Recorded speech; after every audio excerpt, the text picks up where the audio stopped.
Welcome to the Great Basin Fire Potential Briefing for Wednesday, June 7th. Over the next few days, we'll continue to have a very similar weather pattern across the Great Basin, with low pressure bringing showers and thunderstorms to much of the area. Thunderstorms today will be confined to mainly the northern half or third of the Great Basin, but also could see some showers and thunderstorms down south over southern Nevada, along with some gusty winds and drier conditions in far southern Nevada, parts of the Arizona Strip, and southwest Utah today. As we move into Thursday and Friday, these showers and thunderstorms will spread a little bit further south, could even make its way into southern Nevada.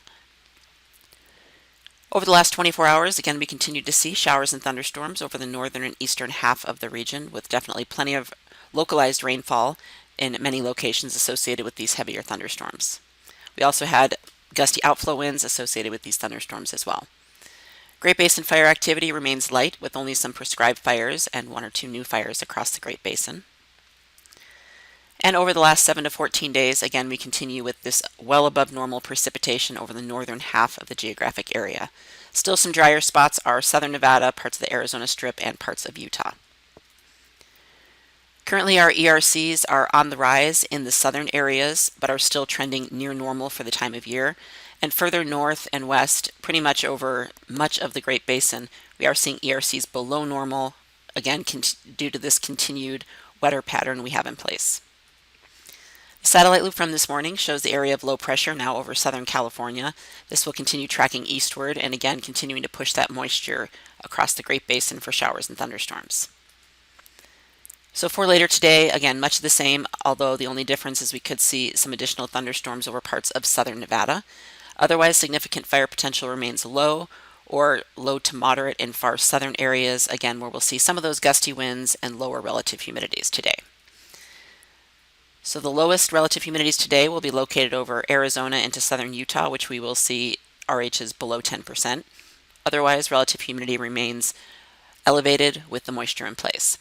Again, those gusty winds will be located over the southern half of the Great Basin, with southerly wind gusts generally between about 20 and 30 miles per hour.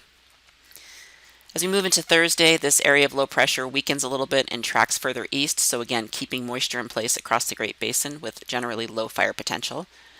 The lowest humidities on Thursday will be pushed into far eastern Utah, which we will see some single-digit relative humidities, but even over southern areas we will see an increase in humidity on Thursday as that moisture starts to move east.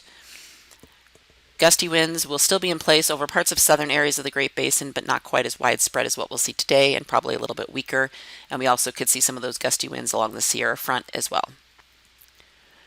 As we move into Friday, this main trough moves off to the east, but we have another trough of low pressure approaching the west coast, so keeping showers and thunderstorms in place with low fire potential. Relative humidity very similar on Friday to what we'll see on Thursday, along with a similar wind picture as well. Precipitation over the next few days. Most areas will see light amounts of precipitation over the northern half of the Great Basin. Still some drier spots will be southern areas and parts of Utah. As we move into Saturday, this next trough moves into the west coast, so we will see that moisture push even further south.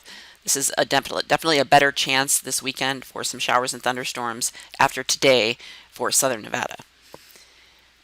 Significant fire potential remains low. This trough continues to push eastward, keeping showers and thunderstorms almost region-wide on Sunday, and on Monday, similar picture. And then by Tuesday, the trough moves off to the east, and we could see some drier weather for a few days next week before the next trough of low pressure moves in. 7-day total amount of precipitation is just in addition to the 3-day. Obviously, we'll continue with showers and thunderstorms daily over the northern half of the Great Basin, adding to that precipitation total. And then the 8 to 14-day outlook, June 14th through the 20th, still shows that cooler, wetter pattern in place for much of the west. So we're looking at this at least through the middle of the month, possibly even longer. That concludes our webcast for today. Check back tomorrow for the latest updates.